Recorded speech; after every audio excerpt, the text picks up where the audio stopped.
সিরিয়ার উত্তর পূর্বাঞ্চলে কুর্দি নেতৃত্বাধীন সিরিয়ান ডেমোক্রেটিক ফোর্সেস এসডিএফ এর সঙ্গে ৪ দিনের যুদ্ধবিরতিতে সম্মত হয়েছে দেশটির সরকার। সিরীয় সেনাবাহিনী জানায়, এই যুদ্ধবিরতি স্থানীয় সময় মঙ্গলবার ২০ জানুয়ারি রাত ৮টা থেকে কার্যকর হয়েছে।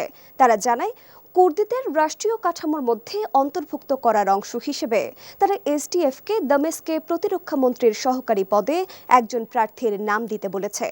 এসডিএফও যুদ্ধবিরতিতে সম্মতির কথা নিশ্চিত করেছে এবং জানিয়েছে তারা প্রথমে আক্রমণ না হলে কোনো সামরিক তৎপরতায় জড়াবে না। এসডিএফ এক বিবৃতিতে বলেছে, তারা রাজনৈতিক পথ, আলোচনার মাধ্যমে সমাধান এবং সংলাপের জন্য উন্মুক্ত। উত্তেজনা কমাতে এবং স্থিতিশীলতা আনতে 18 জানুয়ারির চুক্তি বাস্তবায়নে প্রস্তুত তারা।